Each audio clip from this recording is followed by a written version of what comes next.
Welcome to my channel student tutorial. I am Shabnam Khan. Last video में हमने पढ़ा था, स्टार्ट किया था इनफैक्ट रेस्पिरेटरी सिस्टम मैन का, ठीक है।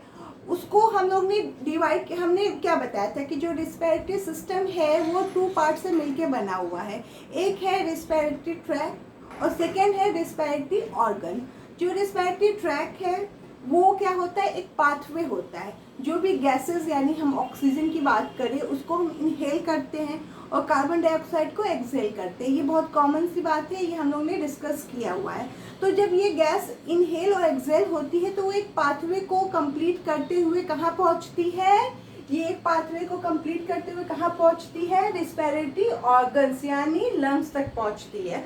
तो हम लोग ने ये चीज़ लास्ट वीडियो में स्टार्ट किया था कि रेस्पिरेटरी ट्रैक जो होता है उसमें बहुत से पार्ट इन्वॉल्व होते हैं। वो एक बड़ा सा पैसेज होता है जहाँ से हवा इंटर करती है, उसमें कई पार्ट इन्वॉल्व होते हैं। उसके बारे में हम लोग ने लास्ट वीडियो में पढ़ लिया था, कुछ पार्ट्स को हम लोग ने उसमें पढ़ा था।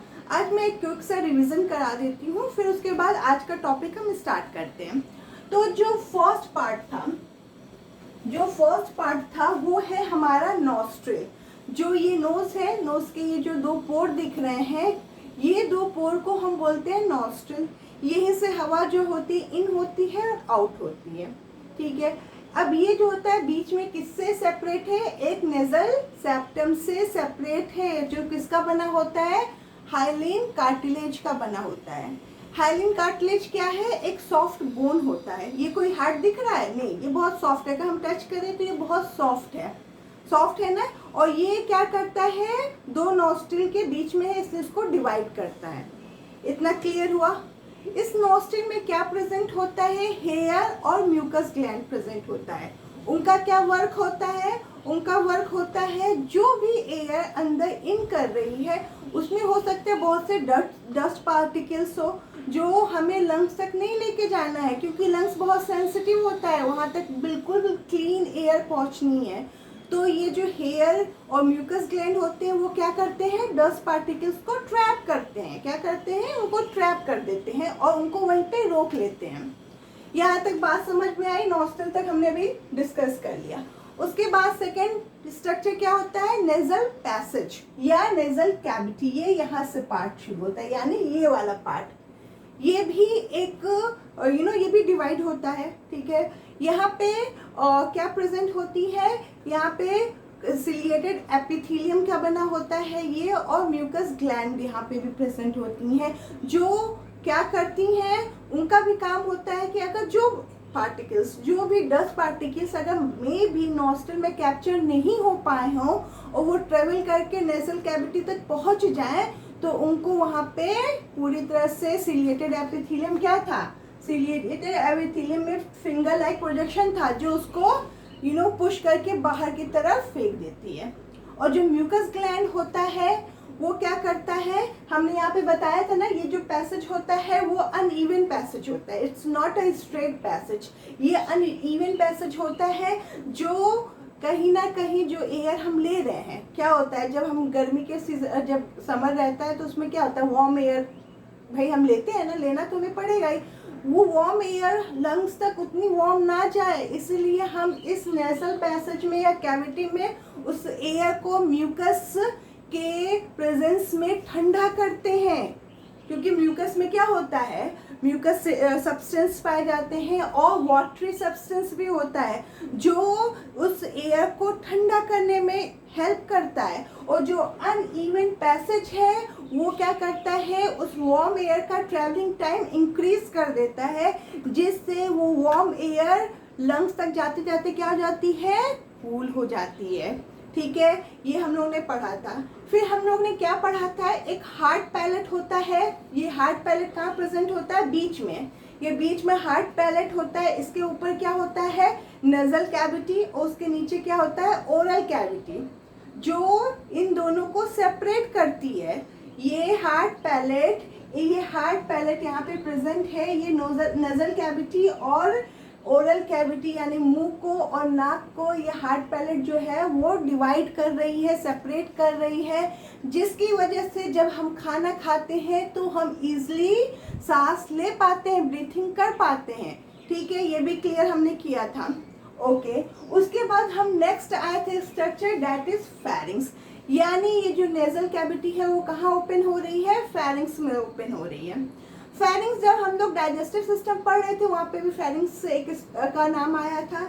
इसका मतलब कि जो बक्कल कैविटी है या हम ओरल कैविटी कह सकते हैं वो भी फेरिंग्स में ओपन हो रही है, और हमारा नेजल कैविटी भी फेरिंग्स में ओपन हो रहा है, यानी pharynx is a common structure between the nasal cavity and oral cavity.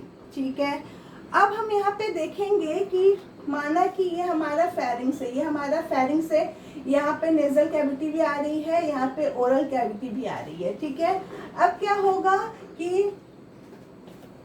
यहाँ पे जो कैविटी आ रही है, यहाँ पे जो नेजल कैविटी है वो आगे की तरफ बढ़ेगी और ये जो बक्कल कैविटी है वो पीछे की तरफ चली जाएगी। ठीक है, यानी ये अगर फेरिंग्स है, ये अगर फेरिंग्स है, यहाँ पे नेजल कैविटी ओरल कैविटी दोनों ओपन हो रही है। नेजल कैविटी जो है यहाँ पे आ जाएगी और ओरल कैविटी यहाँ पे, यानी नेजल कैविटी ये आगे, ये नेजल कैविटी कह रही हूँ मैं, ये जो विंड पाइप है यानी यहाँ तक तो फेरिंग्स आ गया, नेजल कैविटी ओपन हुई फेरिंग्स में। फेरिंग्स जो होता है आगे बढ़ता है के नीचे जो स्ट्रक्चर पाया जाता है विंड पाइप, वो हमारे ये आगे की तरफ होता है, और जो ईसोफेगस होता है यानी डाइजेस्टिव सिस्टम का पार्ट वो पीछे की तरफ पाइप चली जाती है। वो कहाँ जाती है, पीछे की तरफ जाती है, यानी ये जो पाइप है that is a wind pipe. Okay, और ये जो पाइप है that is a food pipe या ईसोफेगस। ठीक है, यहाँ तक भी बात समझ में आ रही है। तो pharynx is a common structure between the respiratory tract and digestive system, यानी रेस्पिरेटरी सिस्टम और डाइजेस्टिव सिस्टम के बीच में फेरिंग्स एक कॉमन स्ट्रक्चर है। वहाँ पे दोनों आके मिलते हैं, और क्या होता है कि जो विंड पाइप है वो आगे की तरफ चली जाती है और जो फूड पाइप है वो पीछे की तरफ चली जाती है। ठीक है, यहाँ पे फेरिंग्स है, यहाँ पे विंड पाइप आगे की तरफ आ गई और यहाँ पे फूड पाइप पीछे की तरफ चली गई। ठीक है, फेरिंग इज अ शॉर्ट ट्यूब, वो एक शॉर्ट ट्यूब होता है। यहाँ पे ये देखा ये फेरिंग्स है, in which air passage and air passage and food passage open and cross each other. मैं यहीं पर यही पॉइंट डिस्कस कर रही थी कि ये एक कॉमन पैसेज है जहाँ पे एयर का पैसेज और फूड का पैसेज दोनों ही कॉमन मिलते हैं। ठीक है, ओपन होते हैं और एक दूसरे को क्रॉस करते हैं। ये स्ट्रक्चर जो मैंने बताया यहाँ पे ये एक दूसरे को क्रॉस कर रहे हैं, जिससे विंड पाइप आगे की तरफ आ जा रही है ऐसे, और फूड पाइप ये पीछे की तरफ चली जा रही है। ठीक है, glottis lies in pharynx and lead into trachea. तो फेरिंग्स, अब हम डाइजेस्टिव सिस्टम तो क्योंकि पढ़ चुके हैं तो उसको हम टच नहीं करेंगे, ये अपना ईसोफेगस है ये वाला। अब हम यहाँ पे इसकी बात कर रहे हैं, ये पूरे रेस्पिरेटरी सिस्टम की बात कर रहे हैं। ये फेरिंग्स हो गया। ठीक है, फेरिंग्स से ओपन होता है ट्रैकिया। ये फेरिंग्स है, मैं यहाँ पे ड्रॉ करती हूँ, ये फेरिंग्स का पार्ट है। यहाँ से क्या ओपन हो रहा है, यहाँ से ओपन हो रहा है ट्रैकिया। और ट्रैकिया के माउथ को क्या बोलते हैं, ग्लॉटिस। क्या बोलते हैं, ग्लॉटिस। ट्रैकिया के माउथ को क्या बोलते हैं, ग्लॉटिस। ठीक है, अब during swallowing of food bolus it can be closed by a bilobed leaf like flap called epiglottis so as to prevent the entry of food in windpipe। Bolus हमें पता है, जो हम खाना खाते हैं, जो हम च्यू करते हैं, वही बोलस के फॉर्म में कन्वर्ट हो जाता है सलाइवा वगैरह मिलके। जब वो बोलस को हम स्वेलिंग उसको मतलब जब हम निगल रहे हैं उसको क्या कर रहे हैं, स्वॉलिंग कर रहे हैं, जब उसको निगल रहे हैं तो क्योंकि पैसेज फेरिंग्स एक कॉमन पैसेज है, यहाँ पे जो पैसेज ये है फेरिंग्स, ये एक कॉमन पैसेज है। यहाँ से फूड पाइप और विंड पाइप दोनों ही निकल रही है। तो क्या होता है कि अगर खाना खाते समय हम बात कर रहे हैं तो वो खाना फूड पाइप में जाने की जगह विंड पाइप में चला जाता है, और विंड पाइप में खाना नहीं जा सकता, वहाँ पे सिर्फ एयर होना चाहिए। इसीलिए जब हम खाना खाते समय बात करते तो खाना कहीं ना कहीं फंस के हमारे विंड पाइप में चला जाता है, जिससे हमें बहुत प्रॉब्लम फेस करनी पड़ती है। इसीलिए बोला जाता है कि जब भी खाना खाओ बात मत करो।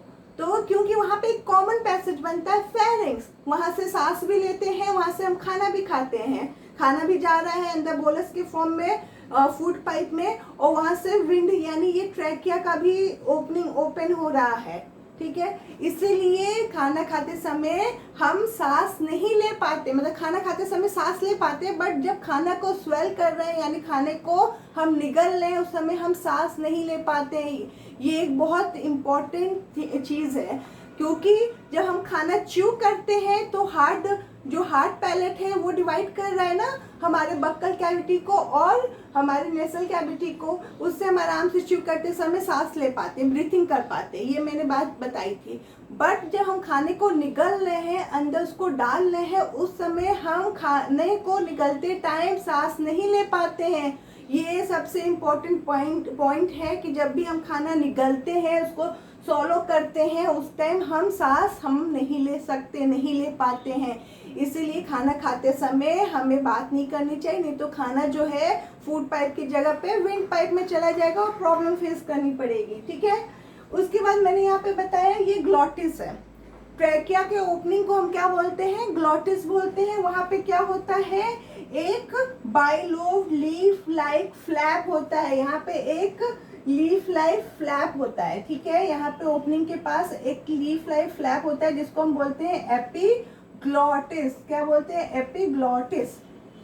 इस लीफ लाइफ, जैसे ये है मेरा, क्या है, ये मेरा ग्लॉटिस है, इसके ऊपर लीफ लाइक स्ट्रक्चर है। क्या है, लीफ लाइक स्ट्रक्चर, बट इसमें मूवमेंट नहीं है। मैं यहाँ पे मूवमेंट कर, बट इसमें मूवमेंट नहीं, वो बस ऐसे ही रहता है, ऐसे ही रहता है, ठीक है।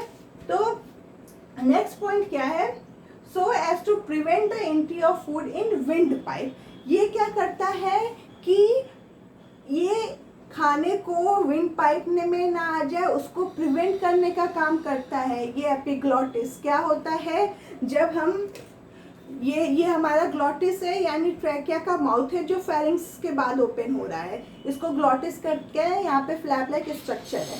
जब हम खाना खाते हैं तो ये, क्योंकि एपिग्लॉटिस में कोई मूवमेंट नहीं है, एपिग्लॉटिस में कोई मूवमेंट नहीं है, जब हम खाना खाते हैं तो ये ट्रैकिया जो है ये ऊपर आ जाती है और ये फ्लैप लाइक स्ट्रक्चर के पास आके कवर हो जाता है ग्लॉटिस। क्या होता है, ये ट्रैकिया यहाँ पे जब हम खाने को निगलते हैं, निगलने की बात करें, सॉलिंग की बात करें, जब हम उसको अंदर निगलते हैं तो ये ट्रैकिया ऊपर आता है और ये फ्लैप लाइक स्ट्रक्चर से कवर हो जाता है। ये फ्लैप में कोई, एपिग्लॉटिस में कोई मूवमेंट नहीं होता, वो कुछ मूव नहीं करती, वो अपनी जगह पे रहती है। क्या मूव कर रहा है, ट्रैकिया मूव कर रहा है। ये ट्रैकिया मूव कर रहा है, उसकी ओपनिंग को ग्लॉटिस कहते हैं। जब हम खाने को अंदर निगलते हैं, यानी ऐसे जब करके निगलते हैं, तो ये ट्रैकिया ऊपर आती है और फ्लैप लाइक स्ट्रक्चर से कवर हो जाती है, इसलिए खाना विंड पाइप में नहीं जा पाता है, ठीक है। और हम लोग उस टाइम सांस नहीं ले पाते क्योंकि ग्लॉटिस से ट्रैकिया क्लोज हो गया है। खाना जिसकी वजह से फूड पाइप में चला जाए आसानी से, विंड पाइप में ना आए, इसलिए ट्रैकिया एपिग्लॉटिस से क्लोज हो गया और हम आसानी से खाना जो होता है फूड पाइप में डाल देते हैं और उस समय सांस ले नहीं पाते हैं। यहाँ तक क्लियर हुआ, ठीक है। तो आज जो अभी हम लोग ने फेरिंग्स में क्या देखा, फेरिंग्स जो होता है वो एक कॉमन ओपनिंग होता है, ठीक है, जहाँ से फूड पाइप और विंड पाइप दोनों ओपन होती है, वहाँ पे क्रॉस करती हैं, एक दूसरे को दोनों क्रॉस करती हैं। जो विंड पाइप है वो आगे की तरफ चली जाती है और जो फूड पाइप है वो पीछे की तरफ चली जाती है, ठीक है। यहाँ तक देखा। जो फेरिंग जो होता है वो ओपन होता है ट्रैकिया में। ट्रैकिया की ओपनिंग को हम क्या बोलते हैं, ग्लॉटिस बोलते हैं। Glottis lies in pharynx and lead into trachea, यानी लीड मतलब वो ट्रैकिया को ओपनिंग को ही हम ग्लॉटिस बोलेंगे। उसके ऊपर एक फ्लैप लाइक स्ट्रक्चर होता है, जब खाने को हम अंदर निगलते हैं तो ये ऊपर, ट्रैकिया ऊपर आ जाता है और ये फ्लैप लाइक स्ट्रक्चर से कवर हो जाता है, जिससे खाना फूड पाइप में चला जाता है, विंड पाइप में नहीं आता है और उस टाइम हम सांस नहीं ले पाते हैं। ये फेरिंग्स हुआ, ठीक है। तो फेरिंग्स के बाद हम कौन सा सेकेंड स्ट्रक्चर पढ़ेंगे, that is trachea. Trachea is another structure, ठीक है। तो ये फेरिंग्स हमने यहाँ तक कवर कर लिया। उसके बाद ये जो ट्यूब लाइक स्ट्रक्चर है जो है ट्रैकिया। अब ट्रैकिया जो होता है, मैंने लास्ट शायद वीडियो में बताया होगा कि हमारी बॉडी 2 पार्ट में डिवाइड होती है। एक होता है चेस्ट कैविटी जिसको थोरेसिक कैविटी भी बोलते हैं, सेकंड होता है एब्डोमिनल कैविटी। ठीक है, हमारा बॉडी दो पार्ट में डिवाइड होता है, चेस्ट कैविटी एंड सेकंड जो होता है एब्डोमिनल कैविटी। ठीक है, चेस्ट कैविटी में ये ट्रैकिया जो होती है, ये विंड पाइप को हम ट्रैकिया बोलते हैं। ये जो होता है वो यहाँ से फेरिंक्स से स्टार्ट होता है और कहाँ तक आता है, चेस्ट कैविटी तक आता है। ये कहाँ तक आ गया, चेस्ट कैविटी तक आ गया और यहाँ पे ये डिवाइड हो गया। क्या हो गया, डिवाइड हो गया। It is a long narrow and tubular structure. It is about 11 centimetre in length, यानी ये जो होता है 11 सेंटीमीटर लेंथ में होता है और एक ट्यूब लाइक स्ट्रक्चर होता है, जैसे ये दिया हुआ है। ये एक ट्यूब लाइक स्ट्रक्चर है और ये फेरिंक्स से ओपन होता है, यानी यहाँ पे फेरिंक्स से यहाँ से ओपन होगा और ये हमारा चेस्ट कैविटी तक आएगा।